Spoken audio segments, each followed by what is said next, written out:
Isiduli lesi njengoba sila esidulini baningi abantu amagama wabo ala kulezi ziduli. Uthola ukuthi umuntu uzothi izinto zami azilungi, izinto zami azihlangani, kanti igama lakhe nesithombe sakhe kula esidulini. Omunye uphila la esidulini, but umuntu ongena ngqondo, umuntu ongena angingasho ukuthi umuntu ongena ngqondo, umuntu ongakwazi ukucabanga izinto zaka-spirituality uzokutshela ukuthi hhayi, ayikho lento oyikhulumayo. Umuntu uhlala kanjani esidulini? Umuntu wakhiwe izinto eziwu-3 noma eziwu-4, yabona? So la esidulini kusuke kufakwe your spirit. Uthola ukuthi whatever you do, you revolve around lesiduli. So ayikho enye into okwazi ukuyenza, awukwazi ukuphuma wenze enye into. Uma unemali, imali yakho iphela within a cycle of 3 days. Uthi uholile, uthi uyasebenza, imali iphele within 3 days. Uthi uwenza umsebenzi ekhaya, umsebenzi kuvele kufa umuntu. Uthi uhlabe imbuzi noma uhlabe inkomo noma uhlabe izinkukhu, kugwaza nabantu egcekeni, abantu babulalane, kube kubi, kube muncu.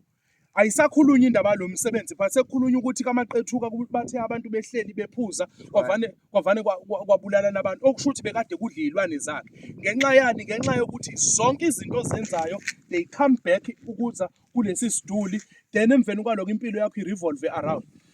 Kunento eyenziwayo, if befuna ukuthi befuna ukukubulala, udliwe ukugula kancane, uthola ukuthi umuntu uzokutshela ukuthi yazi mkhulu, ngizwa kunezinto engathi ziyintuthwane ziyagijima emlenzeni, and umlenze wami uyabola, uba ney'gcili, uba ney'nto engathi mhlawumbe iy'nsumbu, basuke bekuthakathela. Lalela-ke, ukuze ukwazi ukuthi ulapheke kulezo zinto zonke ozobe uzenza, it's either igama lakho balifake la noma bakwenzeni. Thola ilentuzana, i-drink e-sweet, ne? Iy'ntuthwane lezi ey'hlala la zidla a-sweet drink. Thola i-drink e-sweet, it's either i-Sprite noma ilentuzana noma iwayini leli elinoshukela, okay? Then ubese uyathatha le drink le uzothela la, ne? Uthelela le drink, ukhulume yonke into ozobe uyikhuluma. Ubese uthatha imali mhlambe engango-10 rand. Uthatha imali engango-10 rand uyibeke la noma eyama-coin uyibeke la. Then lento izokusiza kuphi na? Izokusiza ekuthenini lezi zilwane lezi ezila noma lento eyenziwe la eyispirit, then ukwazi ukuthi ukhe lokhu ozobe ukukha la uhambe uyokusebenzisa. Ma usimba-ke isiduli, uzosimba isiduli ungene phakathi, ukhe inhlabathi le ngaphakathi le engathi ise-moisture, isemanzi. Thatha leyo nhlabathi ubese ungitholele ulentuzana umhlakuva. Thola umhlakuva uhlanganise nalento, ugeze ngawo iy'nsuku zibe u-13, 1-3. Geza ngalento for 13 days. Ungahlangani nomuntu wesifazane, ungayidli inyama yengulube, ne? Geze ngalento njalo, ugeza ngayo lento njalo mawuzolala ntambama. Geza ngayo lento njalo mawuzolala, uyenze lento until ize iphele. Mawukhala ikha oku-enough uhambe nako. Uzothi uma ubuya after 13 days iyobe seyivalekile le mbobo.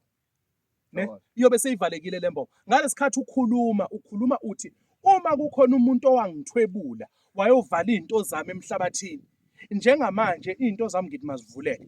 Kunenye ritual engizokwenzisa yona ekufanele ukuthi uhambe uyoyenzela endaweni eyihlathi, ekuney'hlahla ezikukhavile phezulu, ukuze ukwazi ukuthi uqaqe izinto zakho, izibopho zakho osuke uziqaqa. Siyabonga, makube kuhle, makube mhlolo. No, ufisha unankinga. Ukusiba kancane. Ufisha unankinga, angawudla ufisha. Angawudla ufisha. Ngiyobatshela i-secret yokudla ufisha ukuthi ikhona ke. Bathi ingulube bangayidli. Thokoza khe. Nofisha omkhulu bangahlangani ngokwesimeme. Yilo omkhulu abangawufuni kahle kahle. Ya, ufisha omkhulu bangawudla. Ya.